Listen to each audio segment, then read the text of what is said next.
এলাকার প্রকৃত যোগ্য ব্যক্তিরা আবাস যোজনা থেকে হয়েছে বঞ্চিত। প্রকৃত যোগ্য ব্যক্তিদের বঞ্চিত রেখে অযোগ্য ব্যক্তিদের আবাস যোজনার তালিকায় জায়গা দেওয়া হয়েছে।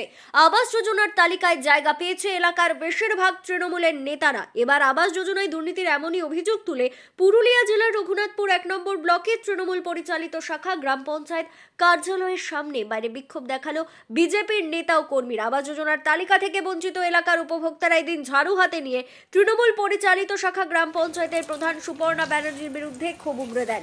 অভিযোগ, প্রধান সুপর্ণা ব্যানার্জির কথা মতোই বেশিরভাগ অযোগ্য ব্যক্তিরা স্থান পেয়েছে আবাস যোজনার তালিকায়। এলাকার প্রকৃত যোগ্য ব্যক্তিদের বঞ্চিত রেখে বেশিরভাগ তৃণমূলের নেতাদের জায়গা করে দেওয়া হয়েছে। ঘর করতে লাগছে, দুটা ঘর করে এনেছে, একটা ঘর টাকা আছে, আমাদের কিছু নাই, ঘরগুলা সার্ভে করে কাটি দিল। কেন কাটলো? তা আজকে এসেছিলেন, কি হলো? আর হাতে ঝাড়ু কেন? মারবো। হ্যাঁ, কাকে মারবেন?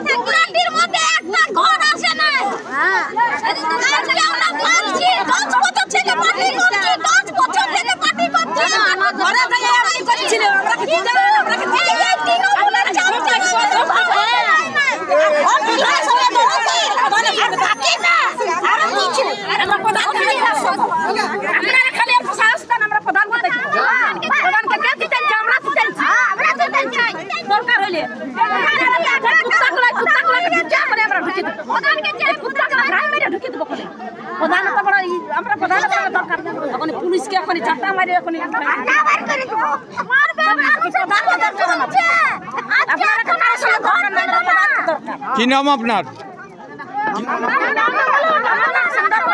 বাড়ি? আপনার? আমার নাম হচ্ছে অষ্টমী বাড়ি। আমার নাম বাগাড়াবর। আমার নাম পরিবারি বাগাড়াবর।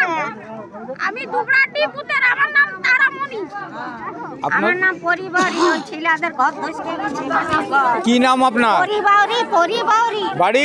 বাড়ি বাগাড়াবর। বিজেপি জিন্দাবাদ। আচ্ছা তো বিজেপি জিন্দাবাদ। তৃণমূল বিজেপি। গরিব মানুষের স্বার্থে বিজেপি লড়ছে, লড়বে। গরিব মানুষের স্বার্থে বিজেপি লড়ছে, লড়বে। শাখা পঞ্চায়েতে শাখা অঞ্চলের মানুষ আজকে নিরুপায় হয়ে গেছে। আপনারা জানেন যে তালিকায় নাম বেরিয়েছে, সেই তালিকায় যারা যোগ্য ব্যক্তি, যাদের এই শাখা অঞ্চলে মাটির ঘর আছে, যারা দিনমজুর, এসটি, এসসি, ওবিসি, তাদের কিন্তু তালিকায় নাম নেই। কিন্তু দেখা যাচ্ছে এই শাখা অঞ্চলের যাদের ঘর আছে, দালান ঘর, যাদের 4 চাকা আছে, যারা আপনার দেখবেন যে সবাই কিন্তু এই আবাস যোজনার তালিকার নাম আছে। আমরা জানি না যে সার্ভে কিভাবে হয়েছে, কার মদতে হয়েছে। আমরা মাননীয় আবাস যোজনার প্রতিবাদের তালিকাতে গণনা পরিষদের দলের যোগ দিন। আজকের গণনা পরিষদের দলের যোগ দিন। আজকের গণনা পরিষদের দলের যোগ দিন।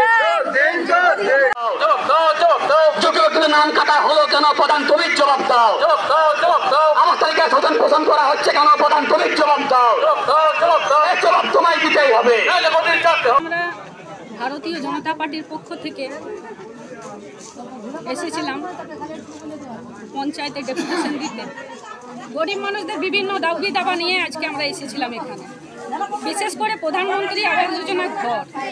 আজ প্রধানমন্ত্রী আবাস যোজনার ঘর আজকে পঞ্চায়েতের প্রধান, তৃণমূল কংগ্রেস পরিচালিত পঞ্চায়েত, শাখা পঞ্চায়েত, তৃণমূল কংগ্রেসের পরিচালিত প্রধান এবং তার নেতা নেত্রীরা সার্ভে করতে গেছেন, বাড়ি বাড়ি ঘরে ঘরে সার্ভে করেছেন।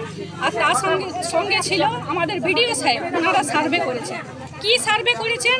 যে যাদের দোতলা বাড়ি, যাদের একতলা থেকে দুতলা হয়েছে, তাদের লিস্টে নাম আছে, সার্ভে লিস্টে। আর গরিব মানুষরা যাদের ভাঙা ঘরে জল পড়ছে, মাথার উপর ছাদ নেই, তাদের প্রধানমন্ত্রী আবাস যোজনার লিস্টে নাম নেই। এরা বেছে বেছে করছে কাদেরকে দেওয়া হয়েছে, যারা তৃণমূলের চামচাগিরি করে, তৃণমূলের ঝান্ডা নিয়ে ঘুরে বেড়ায়, তৃণমূলের নেতা, তাদের লিস্টে নাম আছে, কিন্তু গরিব মানুষরা আজ বঞ্চিত। সেই দাবি দাবা নিয়ে আমরা এখানে আজকে প্রতিবাদ করতে এসেছিলাম এবং ডেপুটেশন দিতে এসেছিলাম।